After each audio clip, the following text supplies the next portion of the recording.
Well, thanks for meeting me today, Russell. Welcome to Life on the Throne. How you feeling? Brilliant. Yeah, I'm happy. The kit is phenomenal. Absolutely. I tell you what, it's been a long while since I have a massive smile on my face knowing that I'm going to play the drum kit. And Wow. it it's injected even more inspiration into me to play even better. And that hasn't happened for a while. And I tell you what, I don't think it's anything to do with how the drums are made as such, but there's magic somewhere. So there's something along the lines of the production that has caused the magic of the drum kit. Now, I've heard this from a few famous, fantastic drummers in the past. Everyone makes great drums. We all know that. They're all competing. They all know how to make drums. But sometimes that magic, which you can't exactly home in on, as to whether it's thin shells, whether it's the bearing edge, you can't home in on it. There's something about the drums that gives you the magic. Todd Sukerman's just moved from Pearl to Sona after 25 years with Pearl. He's the drummer with Sticks, fantastic drummer, right? And he has moved to Sonor because of that. There's something about the drums. Because of And what? well, there we go. When you're a great player, there's something when you hit the drum, you get something from it. And as I said, I don't think you can analyze it's just the shells, it's just the ply, it's just the bearing it, is something about it. And I haven't had that for a long, long time. And WFL Three. 3 drums give me the magic. And it's the magic that's put a smile on my face. And even my tech and people around me have said, why are you're in a completely different headspace with this kit? I said, Oh, well, what do you want me to do? I said, and I won't lie because it's my job. Why would I lie? I want the perfect tools to do my trade. And there's something about the kit that excites me. It's a little bit more lively. The tone is a little bit, so everything has got a little bit more something about it that, as a professional drummer, it's just making me feel the best. And that can't be made. That is something special. So whatever it is, it's a winning formula. thank you, Russell. I mean, I like when you say it excites you because I've experienced the same thing, and I'm only a very novice drummer, so it's not even about drumming, but just listening to the drums themselves. When my dad will take me to and my sister to sound checks and go see people that are in the area, friends he knows, drummers, and we'll be listening to the drums and there are drums on stage and I'm excited and I got a smile on my face and it doesn't even matter about how much I have don't have that experience like you do to hear the sound and play the sound and know when there's a difference, but just whatever's going on out of that drum kit makes me happy, makes me excited. That's So right. I, And I that's the magic. There is magic, and it isn't in every drum kit, and it isn't in uh, a certain way in which people necessarily make a drums. As I said, I don't know what it is, but Mhm. whatever it is doesn't matter. It's there, and It's that's the magic. It's like a band. You can put a band together, and they sound great. You can put a band together, and they sound poor. You can put session musicians together who are fantastic players. It still doesn't. It sounds great, but what's missing? The best bands are the ones with magic, and no one can right. say what it is. It's a special thing, and so therefore, whatever it is, and perhaps your dad's got a secret formula, or he, has a certain way in which he secretly says to the guys, you know, do this or do that. Doesn't matter. What matters to me is I get something from the drums that I haven't had for a long while, and that is just like that to me. That's the magic, and that's why I'm calling it the secret magic. And I have no reason to say that. I've been with drum companies before. I haven't said it before. I've had good drums. I've had great drums. I've had disappointing drums. I've got no reason to say it. I'm out there doing a job. I want a drum kit to sound amazing and look amazing. That's it. but this has got something a little bit extra, and I think it's fantastic. Wow, I love that something magic. And quick, let me just ask you this. When this is a quick audio check. When I'm talking to you, do you hear any kind of interference? No, Okay, I hear almost a little bit of interference on my end. Is there anything covering your speakers no, or I've got nothing. nothing? Okay. No. Okay. It won't come through on the recording, I hope. Anyways. So this super secret magic kit of yours, I really want you to tell me about the rig up because it's something special that you have. Would you the what? What do you want? What's your rig up? What's your setup you have? Oh, right. Okay. Well, it's funny because people always think I've got a massive kit. It's not really a massive kit. It appears to be because when you've got a two bass drum setup, it Right. immediately widens everything. And because I've got a gong drum on my right, it Well, widens everything. And because I've right. now got a floor tom on my left, it widens everything. But really, it's still less drums than Simon Phillips, still less drums than Mike Portnoy, still less drums than Neil Peart. So it's not massive, but it appears to be. Now, it's basically, I've got two 24 by 14, sorry, 222, used to play 24s, 222 by 14 bass drums. And the reason being is, I've had long chats with Simon Phillips about this because he's the king of drum sounds. He's experimented with the physics of drum sounds to get the purest, fantastic sound out of a drum, and especially with bass drums. And so, therefore, sorry, mate. Oi, why are you calling me now? So I got I got a musician mate calling me. So 14, basically 16 deep. If you go further than the 16 depth on a bass drum, you start to lose bottom end. And of course, there's not many drummers that want the bottom end lost. So a lot of people have the deeper bass drums because it looks cool. But the proper scientific experiment that Simon Phillips did was that you lose bottom end after the 16-inch. And a lot of the old school kits were made with 14-inch depth. So I have 14-inch depth to maximize my bottom end for the bass drums.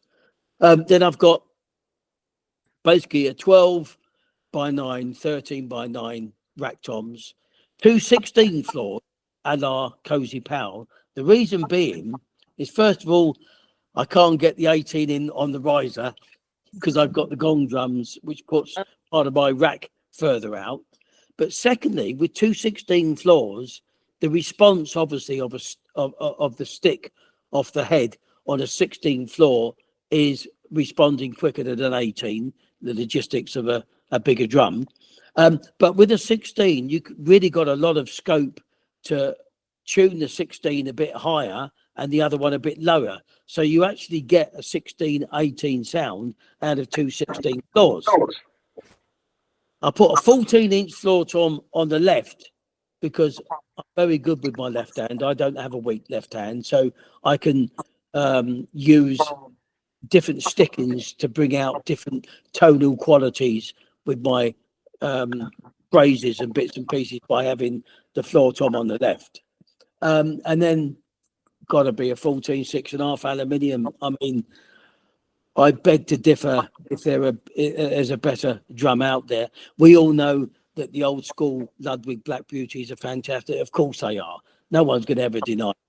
But for me, I found that the majority of steel drums, if we're going down the metal road, I find too uncontrollable. I can't control them properly because I like an open kit. I don't have any damping on my kit.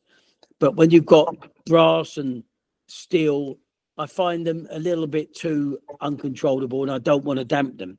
The aluminium sits right in there, right in the middle of a wood and a steel. So I can tune it where it has a beautiful ring that's complementary to the drum and doesn't get in the way. And then a 22-inch 22 14 gong drum, which basically is like having three bass drums. but the gong drum is a killer. I'm telling you now, it's the future of drumming. Everyone's got to have a gong drum. It's a beauty to have. Are you used to having a gong drum, or is this something new you wanted to Long try? time, A long long, time gong drum. yeah. I like the idea, especially in rock. You know, obviously, I never ever use a gong drum when I'm doing jazz or I'm doing R&B or different other styles of music. It's something that doesn't, you know, it just has no place in it.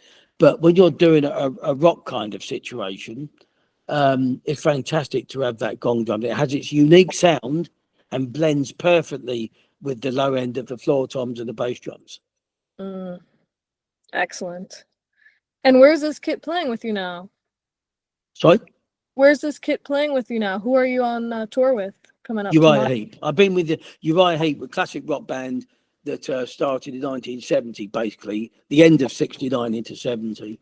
I've been with them since 2007, so just over 18 years I've been with the band. 6 albums in, got another album to do, but no date finalised yet. And it's actually a drummer's heaven gig because I can play simple, I can play complex, I Mhm. can do cross rhythms.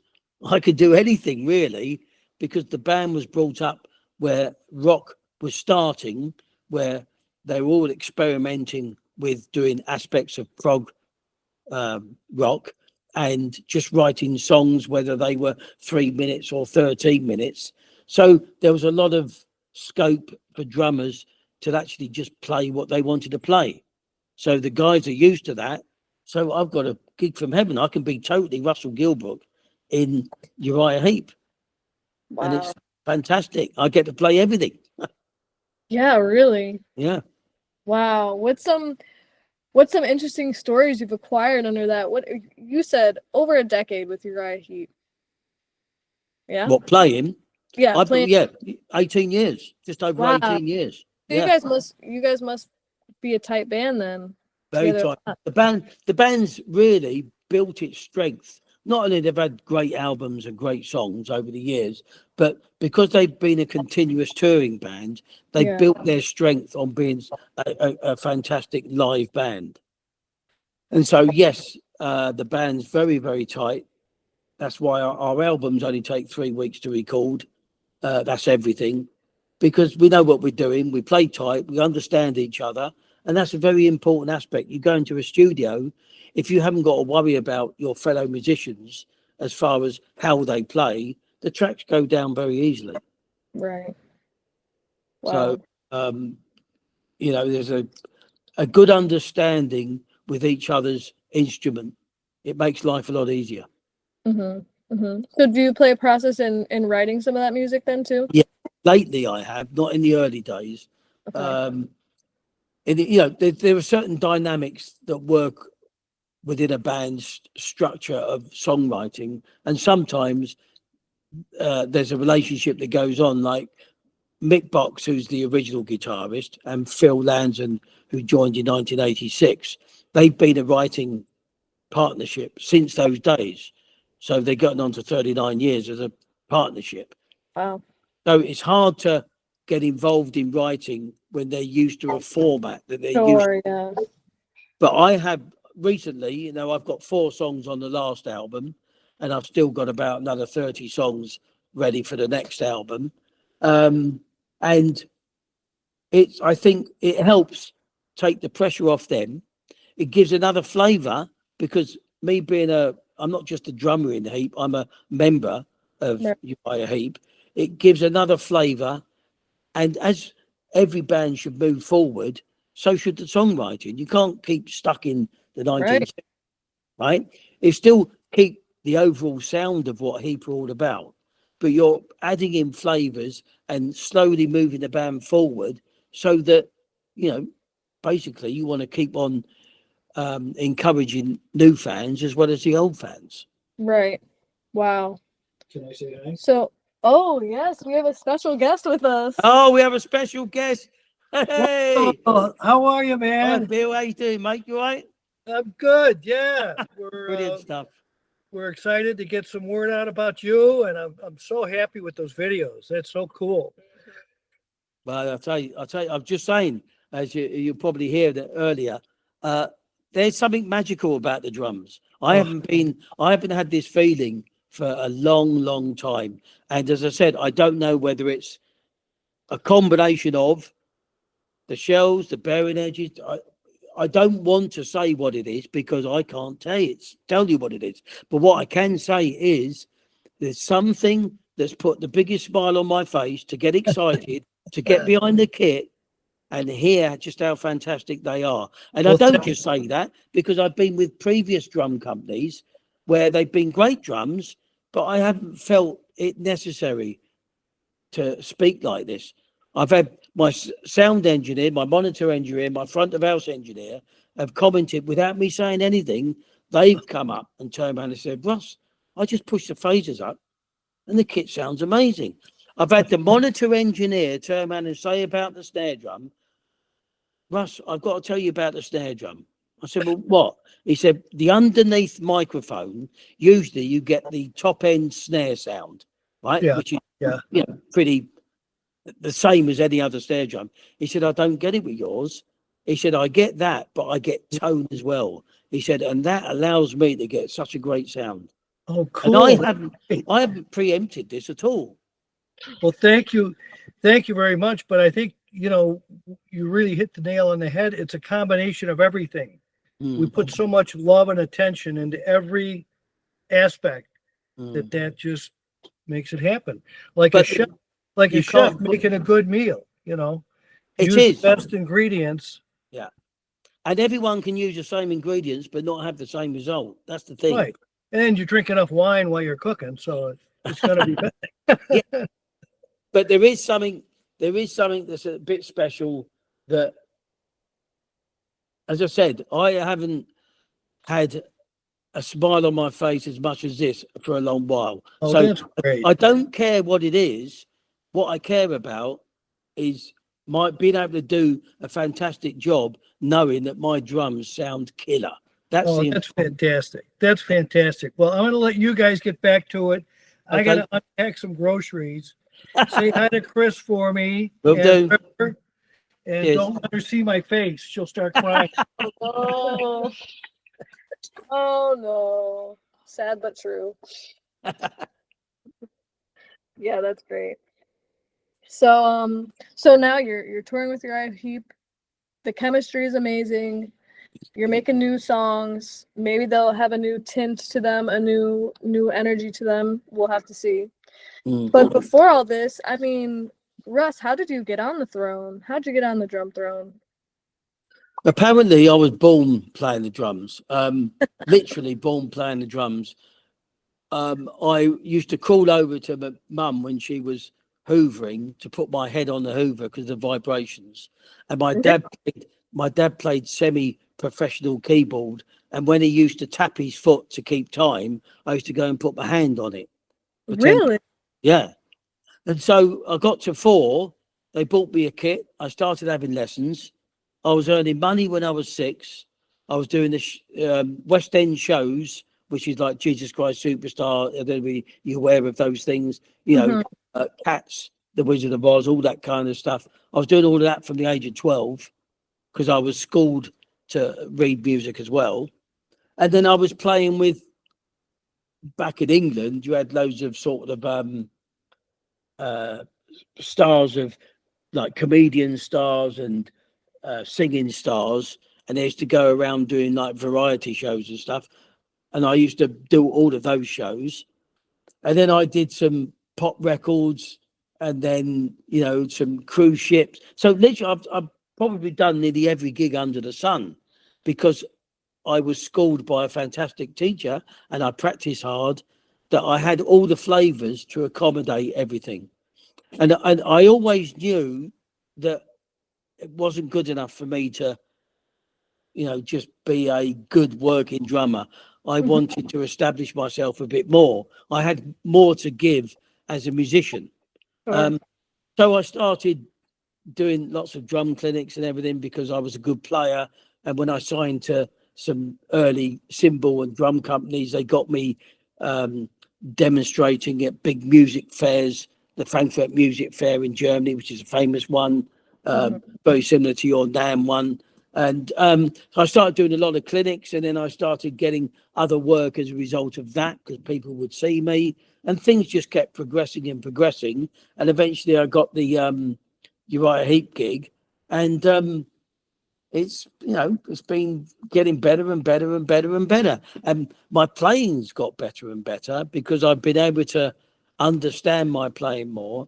I've been able to, obviously, the experience of playing teaches you a lot to then rethink how you might approach a song and an album. And of course, I'm doing lots of sessions for different people. They see me play on tour, they want me to play on their album, so I'm doing lots of that stuff.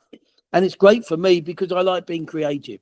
I don't want to play, I'm not one of these drummers that like to be a robotic repeater, because to me, music's about expression.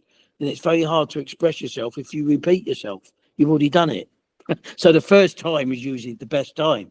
And, I want to get back more into clinics and master classes that I used to do a lot of in the early days, because I like giving back all of what I've learned.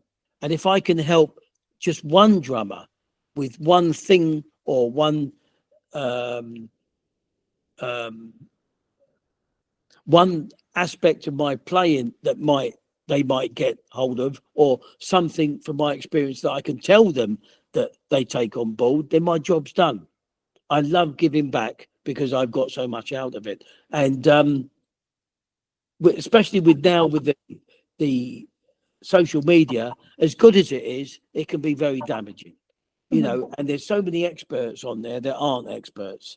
And even though they're trying, wrong information sometimes can be very damaging. And so therefore, there has to be a balance to what you can get from social media, and really what you should go to a really good teacher as a one-to-one that can see and feel your hands and your technique and be more hands-on, because you get far more out of that, which is why the damaging part of social media, putting all the shops out of business and everything. You used to go to a shop, there was a reason to go to a shop. You went to the shop because the person in the shop had a lot of experience in the instrument you want to buy, i.e. the drums, and they could give you a far more varied amount of advice, rather than you just pinpointing one aspect.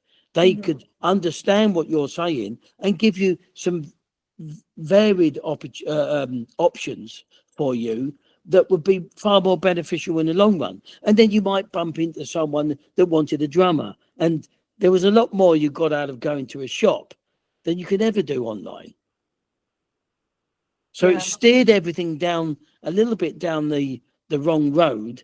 And the same as the music business has changed so much since 20, 30 years ago. And whilst it's great to embrace the future and move forward, the part that's damaging, you do have to fight to a certain degree. Otherwise, we'll end up with nothing left.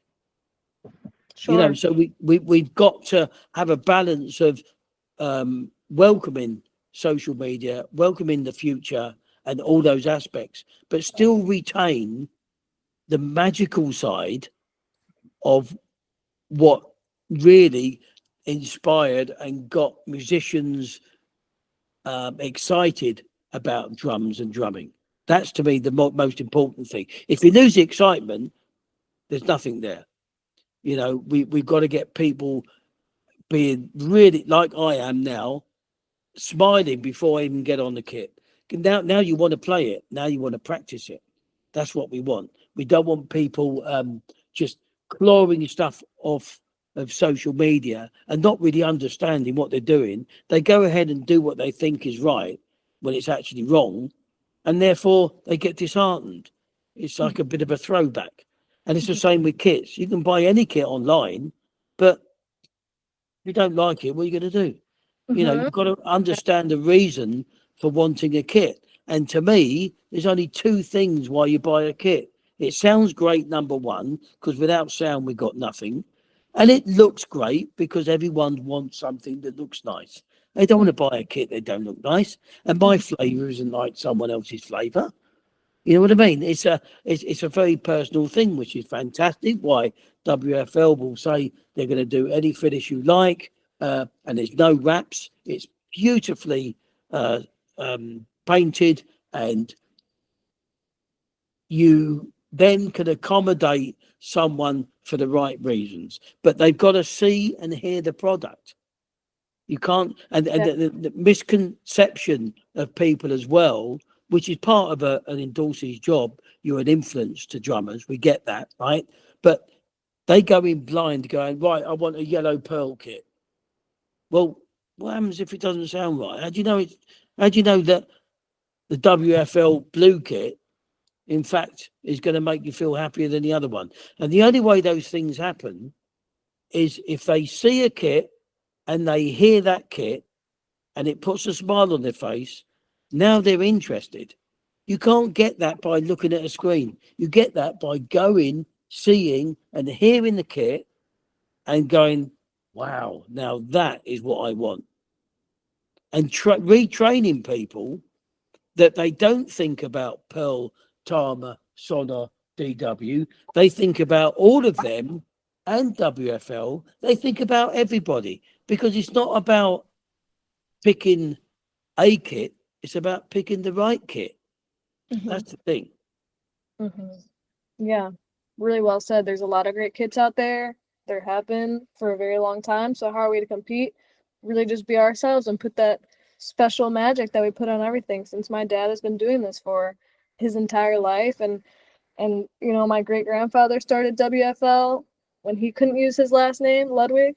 Then my father now started WFL 3 because he can't use his last name Ludwig while making drums. But people are sniffing us out. They're like, wait, that says Ludwig. Because if you're good, you like don't Ludwig. need to do a lot. If you're Right. good, the product speaks for itself. But Right. it's like drummers as well.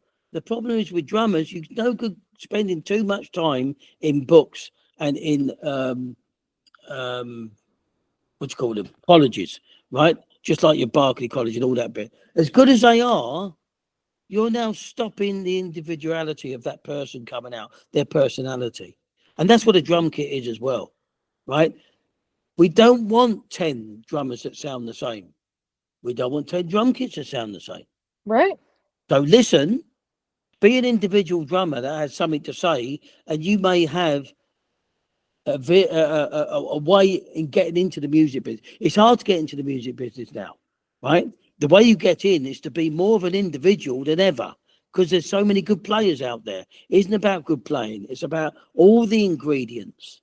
And it's the same as a drum kit. You can't just say, well, Pearl's been great for 25 years, so they must be brilliant. Yes, they are brilliant. But that doesn't mean to say that you forget everyone else, because they should have their own personalities. And to me, because of the excitement and the magic that I said about the kit, I think that's made WFL sit outside of being a great drum kit.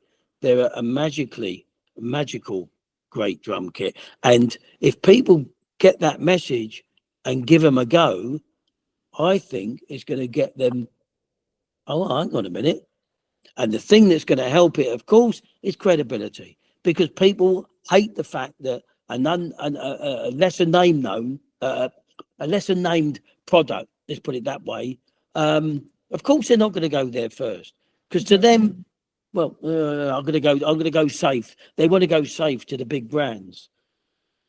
But if they get an education as to, no, this is in the running, but give it a go and listen to it, there's a difference. And that's what I think WFL have got. I think they've got the sound difference that just sits outside the box. And to me, that's the magic. Thank you. Thank you. I agree. So I think you made a lot of good points for drummers to listen to, and definitely I agree with the getting together, doing clinics, having drum shops open. This is a huge part of what this new generation is going to be coming into. But what, in your experience as drummer, what could you give drummers listening to this, a piece of advice for their career and being individual and being expressive? Okay, first of all, you've got to have a good foundation, which is technique, because without that, you've now not got a real game to where it needs to be. Mm.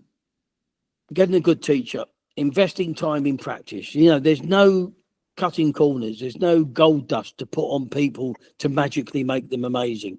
You have to invest the time. But I would say I'm a 3 month off man and a 3 month on man. And what I mean by that, 3 months of getting your face stuck into the books and learning from this and learning from that, and then take 3 months off of just playing with what you've learned, but just play and make mistakes and just try things you don't know. Because what you need to do is to have time to develop your own individual human being personality ingredients. If you get schooled for too long, they can get chiseled out because you're forced to go down that. No, you've got to do it like this. No, you've got to do it like this. No, you've got to do it like this. And sometimes that's incorrect. What you're doing is you're chiseling out someone's little quirkiness that might add a fantastic feel or flavor to their playing. So the school's great, but allow time just to be you. And you've got to, it's 50-50. In the end, you want 50% of you with an amazing 50% of schooling so that you can up your standard. But the 50% of you is allowed, is only, we're not, there isn't two people born the same ever. So why should we have two drummers born the same ever? But if you school them too much, you're schooling everybody the same. So you haven't got a chance to be yourself.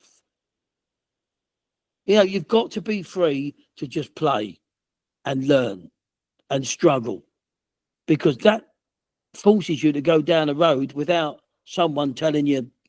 There's plenty of fantastic. Scott Travis is self-taught from Judas Priest. Nigel Glockler's self-taught from Saxon.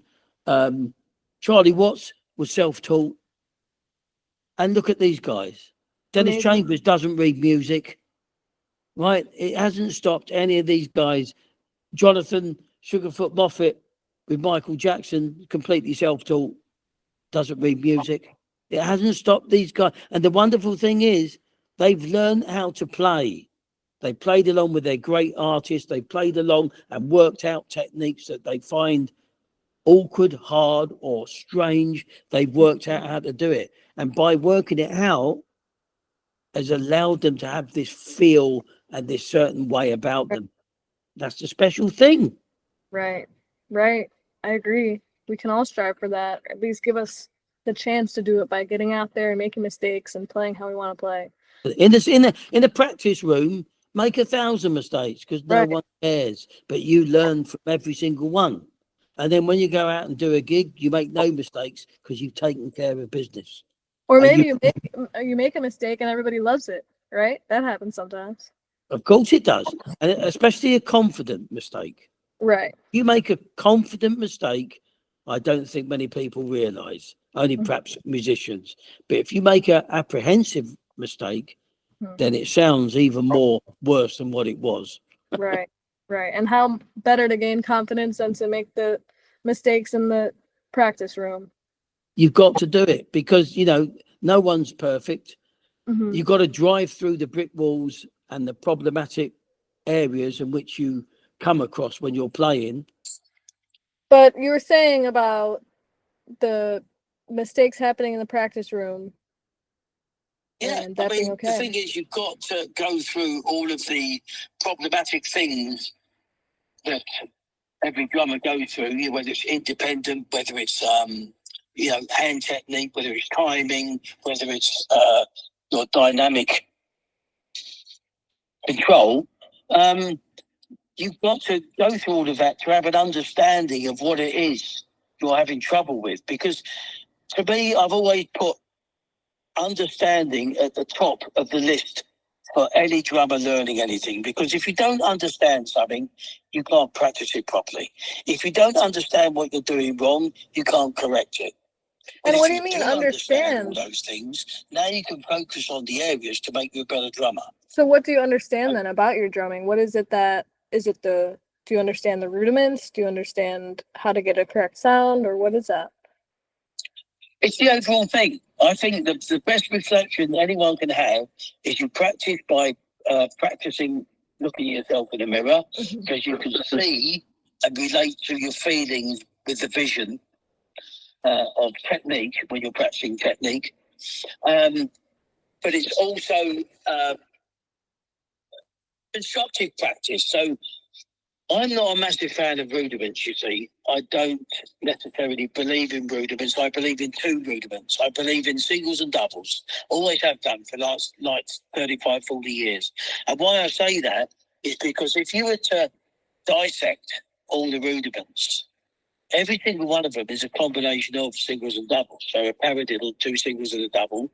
A five-stroke roll with two doubles and a single. A flam's a quiet single and a loud single. You know, so when you go through the whole process, the majority of them, 90% of them, are all singles and doubles. So it's basically said to me that the more accomplished I was with singles and doubles, it was much easier then to play a phrase involving those two rudiments.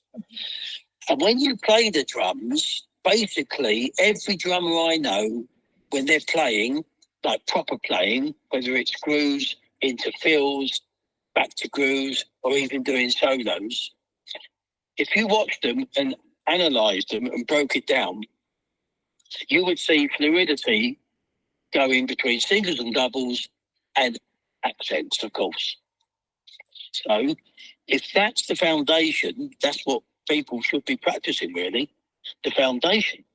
If you get your singles and doubles together, everything else then becomes a lot easier, rather than practicing faulty rudiments. Right. Because time is difficult for people to allocate enough time to learn everything. If you're going to, if you want to do a rudiment and you're going to spend let's just say you only spend 15 minutes on a rudiment, times 40. That's a lot of hours, right? Right.